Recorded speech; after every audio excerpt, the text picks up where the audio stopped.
everyone. Good evening. I'm Melisa Idris. And I'm Sharaad Kuttan. You're watching Consider This, the show where we want you to consider and then reconsider what you know of the news of the day. Let's begin the show with the latest news on COVID-19. The National Security Council will enforce more restrictions under Phase 2 of the Movement Control Order. So as of Wednesday, April 1st, operating hours for all shops, supermarkets and petrol stations will be restricted to between 8 a.m. to 8 p.m. and only one person will be allowed to travel in a car at any one time. So at last look at the cases of COVID, Malaysia reported 156 new cases of COVID-19 today with 3 new deaths. While health officials are trying to bring this pandemic under control with clear strategies, it is the economic impact, locally as well as globally, that is an increasing source of anxiety for many. Do we have the policy ammunition to effectively respond to the damage done by the COVID-19 crisis?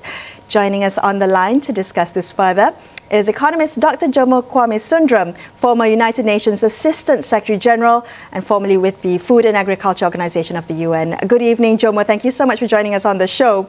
To start things off, I'd like to get your thoughts on what you made of the government's Prihatin package that was recently announced. Well, I think it's very difficult to get into too many details, but out of the 250 billion number, which we hear as the size of the package, about 1/10 of it is basically fiscal, in the sense that it actually involves government money. That is actually very low by any international standards, and I would be very happy if the government actually put a bit more bang in the buck. This would be very important because we are not facing any normal crisis. This is not to be compared with any previous financial crisis. This is a crisis of very new dimensions and very new proportions. And it's also important to recognize that there are very difficult trade-offs involved. A trade-off between the measures being taken to deal with the crisis, and we should not just think in terms of the lockdown, but also about life after the lockdown, and how all that will affect the economy, how it will affect life in general, and this will be a very profound change. I don't think we can think in terms of going back to the status quo ante.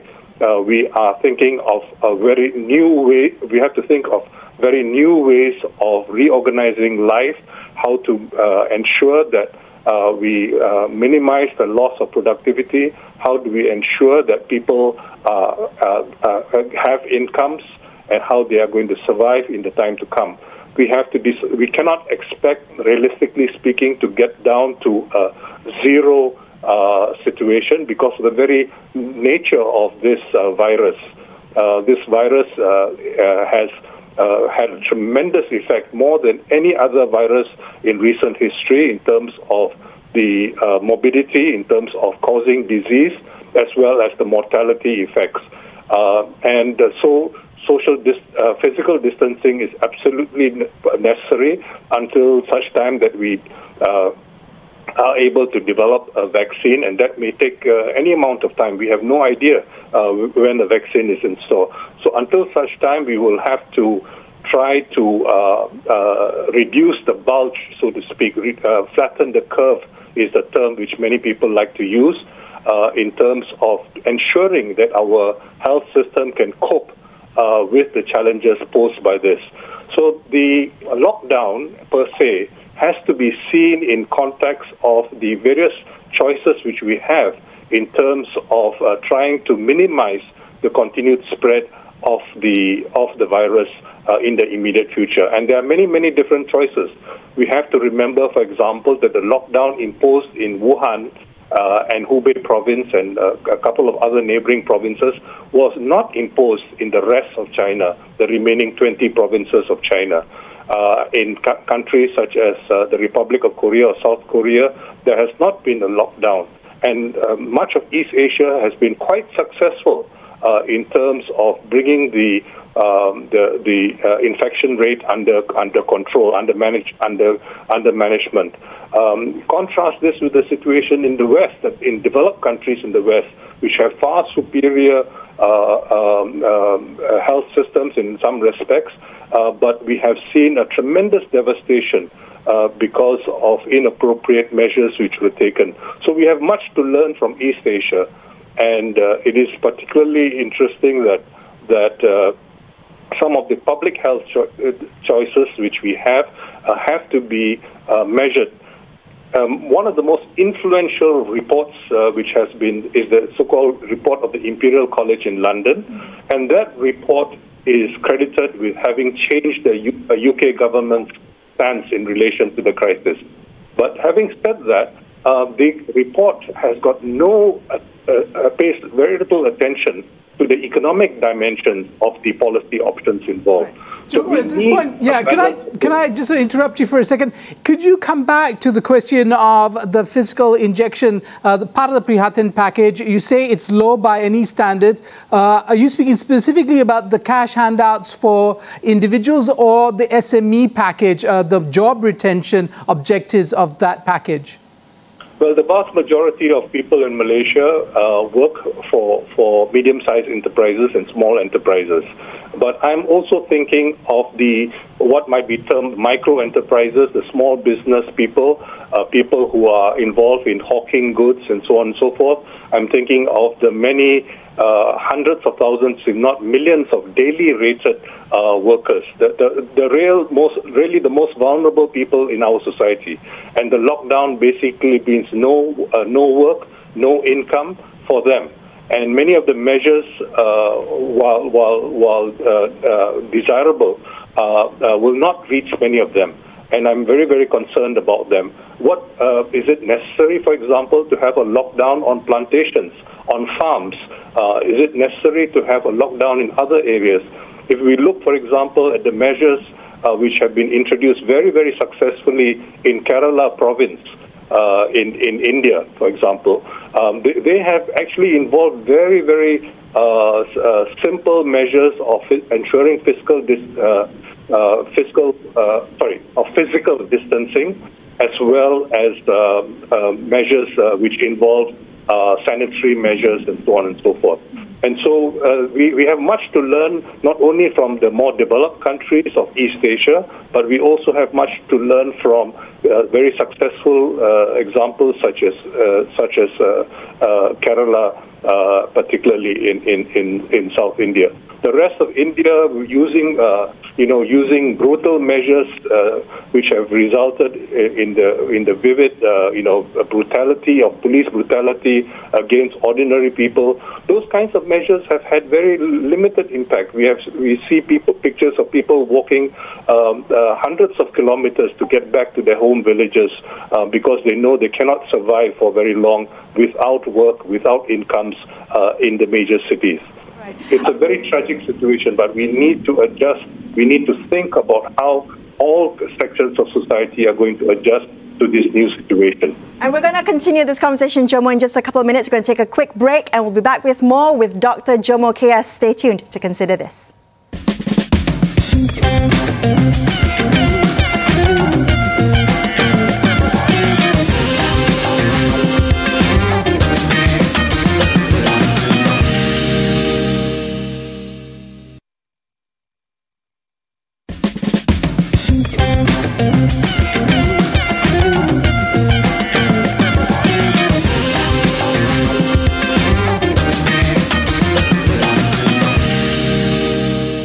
Welcome back to Consider This. Melisa and Sharaad here tonight, and we're speaking to Dr. Jomo, renowned economist. Sharaad, you had a question for Jomo. Jomo, I gather from what you're saying that you think that this nationwide lockdown might be an overkill. Is that correct? I think they are very, very difficult decisions for the decision makers to make. Malaysia was actually very, very fast off the blocks. Way back in January, I think it was January the 3rd, some of the first announcements were being made about the preparation of kits and so on and so forth. Then we lost a lot of time, as you all know, for political reasons, for about 3 weeks between the end of February and early March. In March alone, at the world level, we have seen the number of known infections outside of China increased from under 5,000 to over 500,000. Okay, that's more than 100-fold increase. So we have lost valuable time because of the political transition. So we need to consider the kinds of measures which are taken, and we may well be that the lockdown is the best measure in the circumstances. Having said that, what is necessary to flatten the curve? I think when you bring down the number of identified infections, and as so many epidemiologists and others have emphasized, the real trick is the 3 T's, what they call test, test, test. I would vary it a little bit and say trace, test, and treat. Those are the 3 T's for me.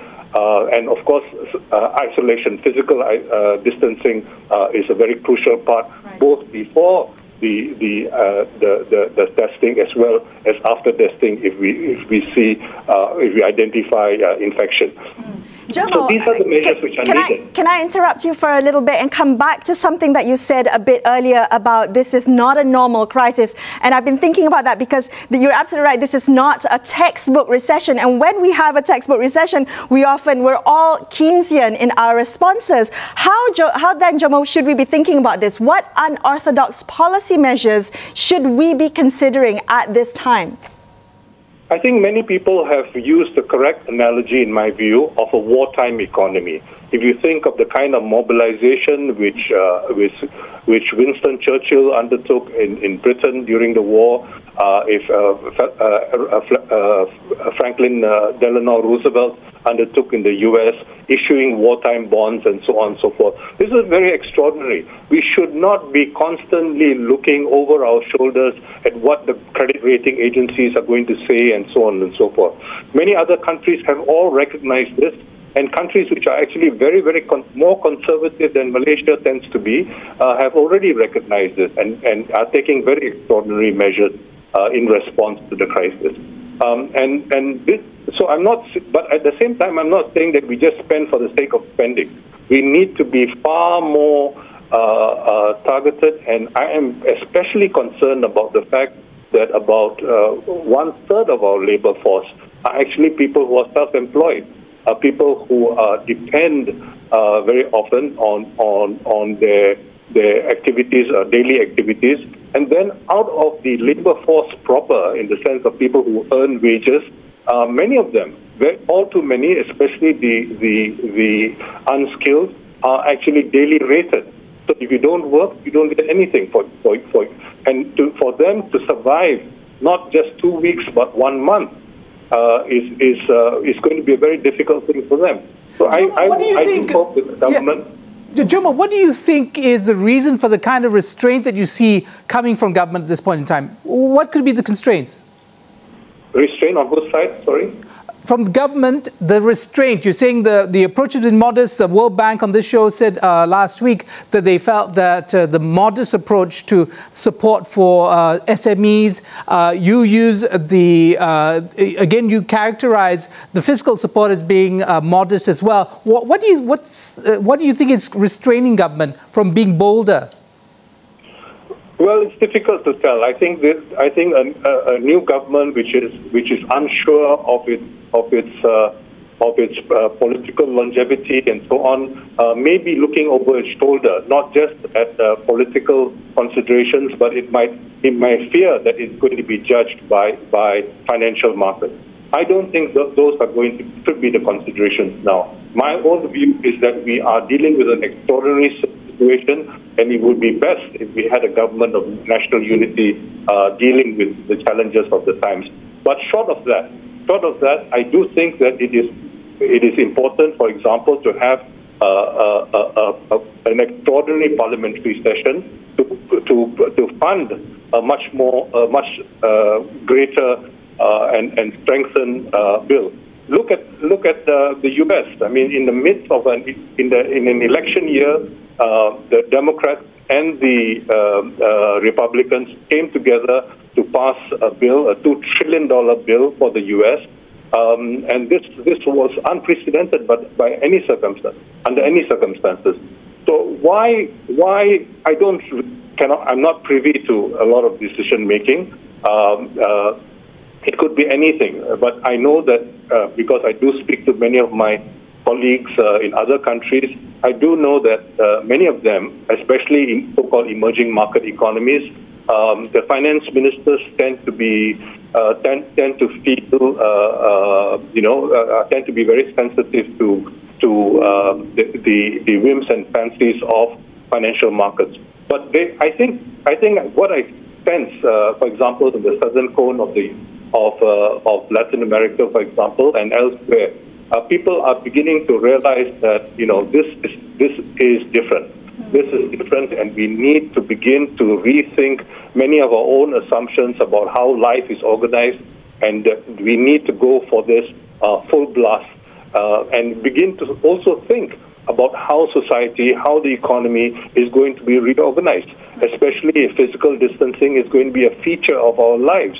If it's going to be a feature of our social lives, it's a feature of our working lives, and so on and so forth. All this has to be thought through, and we need to begin to do that. And we also need the communication skills, what people like you are doing on this channel, as well as the other channels. There should be all of government effort involved, and we need to rethink, for example, public transportation. We need to think about how schooling is going to be managed in the weeks and months to come. We need to begin to think about how human resources are going to be reorganized. It is very worrying, for example, that MIER estimates that in the worst-case scenario, we might see 2.4 million people unemployed. That's more than a seventh of the labor force. I mean, these are very, very serious, and that's all the more reason why I think that it is extremely important that we allow people to get back to work, but to get back to work as safely as is possible in the circumstances. And I must say that the frontline workers, the people in the medical services, in the health services are doing a tremendous job. And fortunately, health services in this country has not gone to the dogs, and we are therefore better placed. But we have lost a lot of time, and the crisis has been accelerating in the recent times, but partly because we started early, and we are fortunately in the good neighborhood in terms of being in the East Asian region. We have been able to learn very, very quickly from other governments. We need to rethink, for example, simple things like who needs to use masks, when you need to use masks, and can we recycle masks? Because for most poor people, I mean, masks are not exactly cheap, so or accessible, right? Yeah. Sorry? Or even accessible sometimes. Exactly. Yeah. All right, Jomo, we're going to have to take a quick break. Please stay on the line. We're going to continue this conversation about life and the economy post-pandemic. Stay tuned to consider this.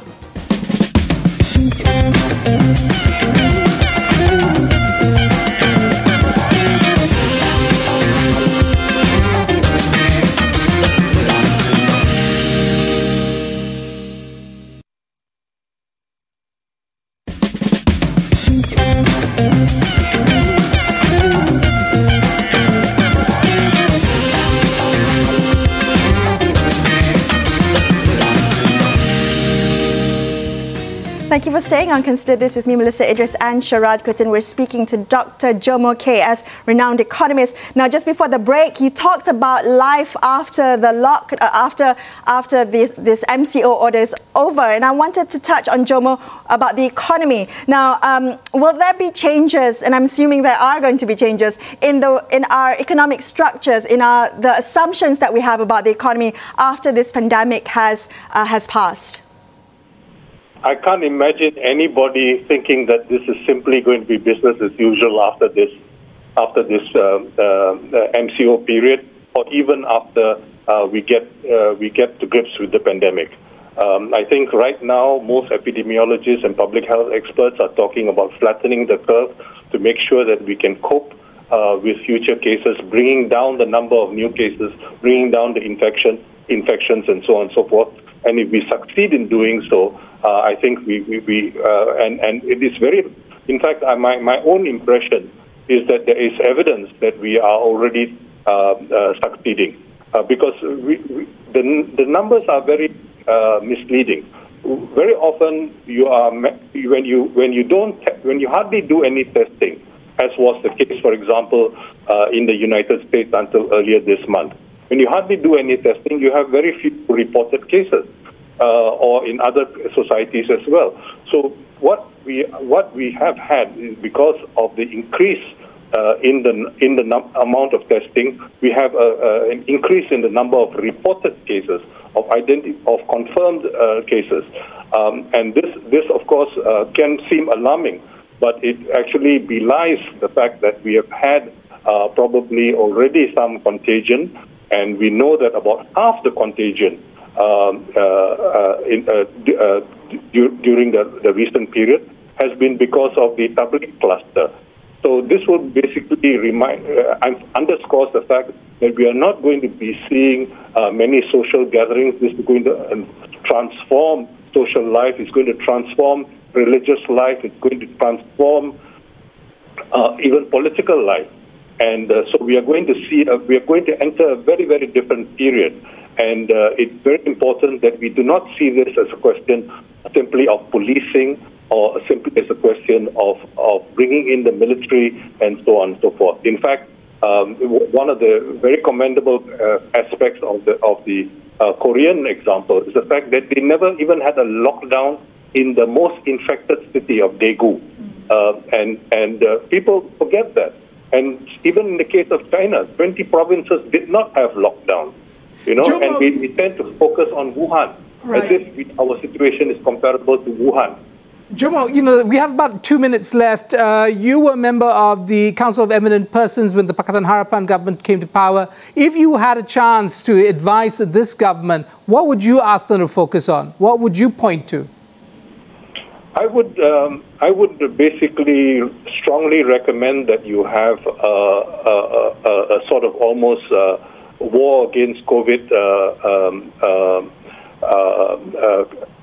council of some of those ministries I identified earlier: education, public transport, and so on and so forth, because this is not simply a health question, and we begin to think about what is going to happen in the weeks and months following the end of the COVID, and seriously consider, of the lockdown, and seriously consider lifting the lockdown much earlier if our health authorities see a flattening of the curve, which is manageable, which the team can manage. I think it is very appropriate. Of course, there are many things which are beyond our control. About 5,000 of the people who were in the Tabligh cluster have not been tested, and we don't know of any other large gatherings during this period. So there needs to be a lot done. But what we need is an all-of-government approach, and people have to begin to adjust to new ways of doing things. And the media, both government as well as the private media, has to be fully mobilized. We need to begin to think about how we are going to carry on with life after the lockdown, right, where you cannot rely simply on policing measures.